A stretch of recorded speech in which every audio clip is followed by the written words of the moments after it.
So a challenge with rolling your upper back. Okay, your upper back, this is an exercise bar. It's a little soft and specific. When you roll in your upper back here, oftentimes the bar pushes into your shoulder blades.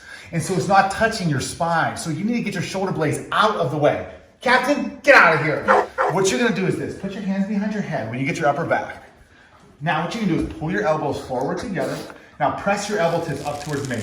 That moves your shoulder blades out of the way. Now from there, you can now target the upper back from like your third thoracic down to your eighth.